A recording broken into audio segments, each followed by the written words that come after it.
스타일 컨설턴트 레어리입니다. 오늘 주제는 속눈썹입니다. 배우 한소희님의 리츠 광고 다들 한 번쯤 보셨죠? 데뷔 때 찍으시고 같은 광고를 5년 뒤 작년에도 한 번 더 찍으셨어요. 저도 리츠 사 먹었습니다. 같은 컨셉이지만 이미지가 약간 바뀌었어요. 16년도에 비해 21년도 광고에서 이미지가 훨씬 고혹적으로 보이고 페미닌해 보입니다. 물론 16년 때 더 어리셔서 이미지가 다른 것도 사실이지만 스타일링이 달라요. 오늘 저희가 주목할 부분은 눈, 아이 메이크업입니다. 눈 자체만 보면 2016년은 뭔가 선명한데 답답해 보입니다. 화장은 더 진한데 눈이 더 작아 보이죠. 한소희님의 경우 쌍꺼풀 라인은 얇은 편입니다. 지난번 점막 안 어울리는 유형 분석 기억하시나요? 쌍꺼풀이 얇은 경우 점막을 채웠을 때 얇은 쌍꺼풀 라인이 가려져서 오히려 눈매가 답답해 보일 수 있다고 말씀드렸어요. 한소희님의 경우에도 쌍꺼풀이 얇은 편이라서 점막 쪽 라인감이 두꺼워지면 눈이 답답해 보일 수 있어요. 리츠 광고로 비교해 볼게요. 2016년에는 점막도 두껍게 채우고 속눈썹도 가닥가닥이 아니고 통째로 붙여뒀죠. 쌍꺼풀 앞머리가 가려지면서 꼬리 쪽만 쌍꺼풀이 드러납니다. 비교해 볼게요. 아이라인을 두껍게 그려둔 왼쪽에서 더 선명해 보이긴 하지만 눈 자체는 살짝 답답해 보입니다. 아예 아이라인을 지운 우측에서 눈이 훨씬 시원해 보이고 커 보이죠. 특히 한소희님의 경우 눈 자체의 크기가 큰 편은 아닙니다. 눈 크기가 얼굴 면적에서 차지하는 비율이 크지 않아요. 눈이 크면 화려함이 강하게 부각되고 시선을 쉽게 사로잡는 장점이 있지만 한소희님처럼 눈이 주는 이미지보다는 눈썹이나 콧대, 얼굴형에서 나오는 입체감이 돋보이는 경우 특유의 분위기나 아우라가 매력적입니다. 눈을 조금 더 자세히 보면 눈꼬리가 막혀 올라가 있는 형태를 띠고 있어요. 이렇게 꼬리가 막혀 올라간 눈의 경우 일반적으로 눈동자에 비해 흰자의 여백이 적어집니다. 비교해보면 눈 크기도 차이가 나지만 눈 바깥쪽 흰자 여백의 차이가 크죠. 눈꼬리, 언더가 막혀 올라가 있기 때문이에요. 이렇게 눈동자 대비 흰자 여백이 적은 경우 인조 속눈썹을 두껍고 풍성하게 붙일수록 답답해 보일 수 있어요. 인조 속눈썹은 기본적으로 속눈썹 대가 있어요. 이 대가 아이라인의 역할을 하게 됩니다. 속눈썹을 붙이면 아이라인이 그려지는 효과가 생겨요. 한편 속눈썹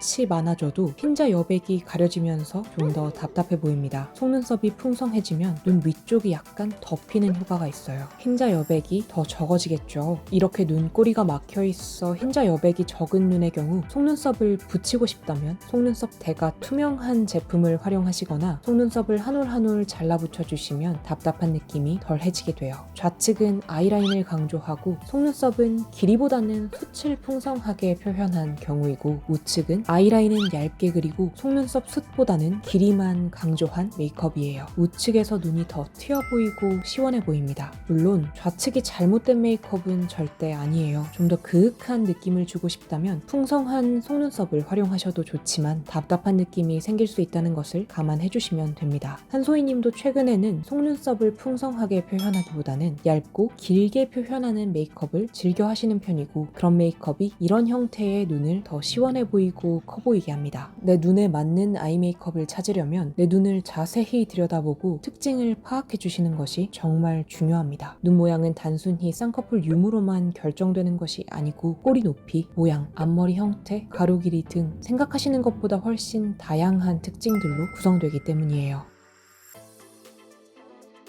결론입니다. 쌍꺼풀이 얇으면 아이라인을 두껍게 그렸을 때 답답해 보인다. 인조 속눈썹을 붙일 때 속눈썹 지지대가 아이라인을 두껍고 선명해 보이게 한다. 두꺼운 아이라인이 안 어울리는 경우 인조 속눈썹은 잘라서 가닥가닥 붙이거나 투명 지지대 제품을 활용해보자. 눈꼬리가 막혀있고 흰자 여백이 적은 경우 속눈썹 숱보다는 길이를 강조했을 때 눈이 시원해 보인다. 오늘은 여기까지입니다. 분석을 원하시는 연예인이나 헤어 메이크업, 패션이 있다면 언제든지 댓글로 달아주세요. 악플은 큰 상처가 됩니다. 부드러운 댓글 부탁드립니다. 좋아요와 구독, 알람 설정은 항상 진심으로 감사드립니다.